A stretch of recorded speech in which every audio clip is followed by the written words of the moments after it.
नमस्कार साथियों। आज हम इस टॉपिक में बात करेंगे भारत की आर्द्र भूमि, वेटलैंड्स ऑफ इंडिया। तो सबसे पहले तो हम बात करते हैं आर्द्र भूमि क्या होती है। आर्द्र भूमि का परिचय। आर्द्र भूमि वे पारिस्थितिक तंत्र हैं जो मौसमी या स्थायी रूप से जल से संतृप्त या भरे हुए होते हैं, आर्द्र भूमि कहलाते हैं। इनमें मैंग्रोव, दलदल, नदियाँ, झीलें, डेल्टा, बाढ़ के मैदान और बाढ़ के जंगल, चावल के खेत, प्रवाल भित्तियां, समुद्री क्षेत्र जहां विभिन्न ज्वार 6 मीटर से अधिक गहरे नहीं होते हैं, तथा इसके अलावा मानव निर्मित आर्द्र भूमि जैसे अपशिष्ट जल उपचारित जलाशय शामिल हैं। यद्यपि ये भू सतह के केवल 6% हिस्से को ही कवर करती हैं, सभी पौधों और जानवरों की प्रजातियों का 40% आर्द्र भूमि में ही पाया जाता है, या वे यहाँ प्रजनन करते हैं। समझ में आ गया होगा कि आर्द्र भूमि क्या है, कि जहाँ पर जल भरा हुआ हो, या तो पूर्णतः भरा हो या फिर दलदल जैसी स्थिति हो, उसको क्या बोलते हैं, आर्द्र भूमि, वेटलैंड्स बोलते हैं। तो इसके लिए कन्वेंशन हुआ था, रामसर कन्वेंशन, रामसर समझौता।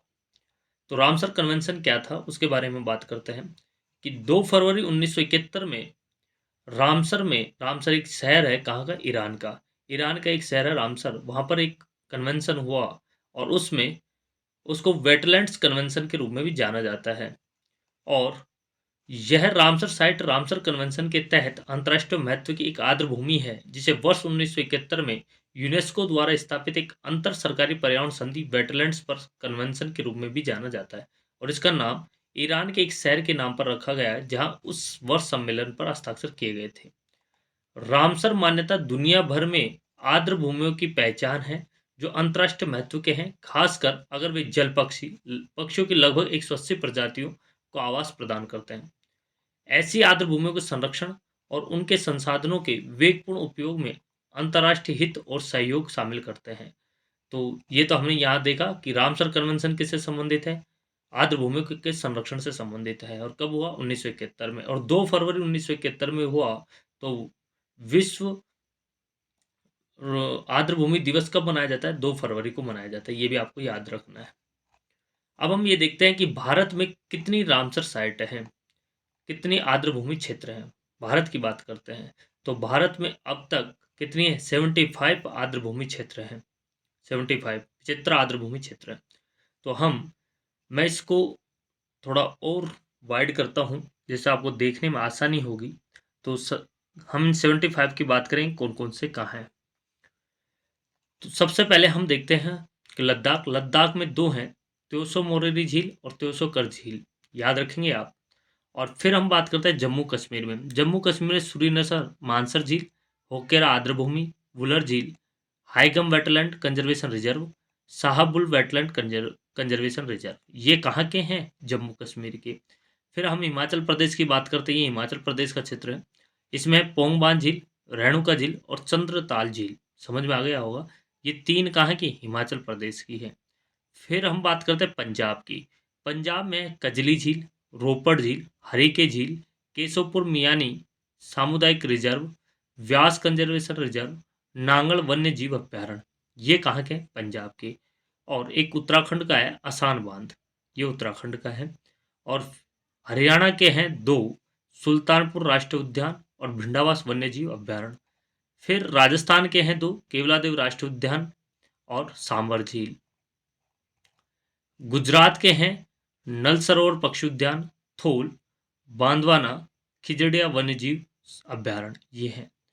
मध्य प्रदेश के हैं भोज आर्द्र भूमि, सिरपुर वेटलैंड, सांख्य सागर, यशवंत सागर। फिर महाराष्ट्र के हैं लोनार झील, नादुर मधमेश्वर पक्षी अभ्यारण्य, ठाणे क्रिक। गोवा का है नंदा झील। कर्नाटक का रंगनाथिट्टू पक्षी अभ्यारण्य। केरल के हैं अष्टमुड़ी, वेमनाड कोल और सस्तम कोटा झील, ये हैं। फिर हम बात करते हैं आंध्र प्रदेश की कोलेरू झील। और तमिलनाडु के हैं पॉइंट कैलिमरे, करिकिली पक्षी अभ्यारण्य, पल्लीकरनई मार्ग रिजर्व फॉरेस्ट, पिचवरम मैग्रोव, कोथनकुलम पक्षी अभ्यारण्य, मन्नार की खाड़ी समुद्री बायोस्फीयर रिजर्व, बेमनूर वेटलैंड कॉम्प्लेक्स, बैलोड पक्षी अभ्यारण्य, वेदांथल पक्षी अभ्यारण्य, उदयमथनपुरम पक्षी अभ्यारण्य, चित्रागुड़ी पक्षी अभ्यारण्य, वडुवुर पक्षी अभ्यारण्य, कांजीरंगकुलम पक्षी अभ्यारण्य। ये कहाँ के? तमिलनाडु के। आंध्र प्रदेश के कौन सा है? कोलारू झील। ओडिशा का है भितरकणिका, चिल्का झील, सतकोशिया गोर्ज, टम्पारा झील, हीराकुंड रिजर्व, अनसुपार झील। पश्चिम बंगाल का है पूर्वी कोलकाता, सुंदरबन, आर्द्रभूमि। फिर हम त्रिपुरा के देखते हैं रुद्र सागर झील। एनटीपीसी में पूछा गया था कि रुद्र सागर झील कहाँ है? त्रिपुरा में। मिजोरम में है पाला आर्द्र भूमि, मणिपुर में लोकटक झील और असम में दीपोर झील, बिहार में काबरताल झील और उत्तर प्रदेश में है अपर गंगा रिजर्व, सांडी पक्षी अभ्यारण्य, नवाबगंज पक्षी अभ्यारण्य, समसपुर पक्षी अभ्यारण्य, पार्वती अर्गा पक्षी अभ्यारण्य, सरसई नावर झील, समन पक्षी अभ्यारण्य, सुर सरोवर, बखीरा वन्यजीव अभ्यारण्य, हैदरपुर वेटलैंड और उत्तराखंड का मैंने बता दिया आसान बांध है।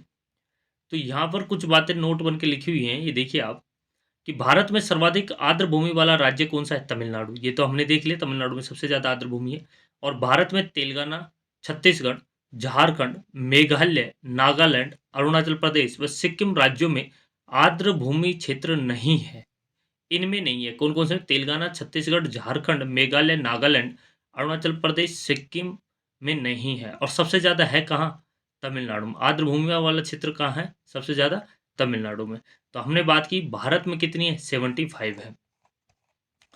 अब हम बात करते हैं कि इन रामसर साइट का महत्व क्या है।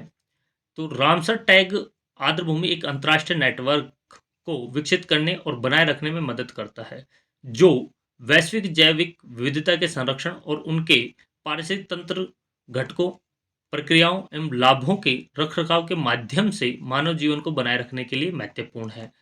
और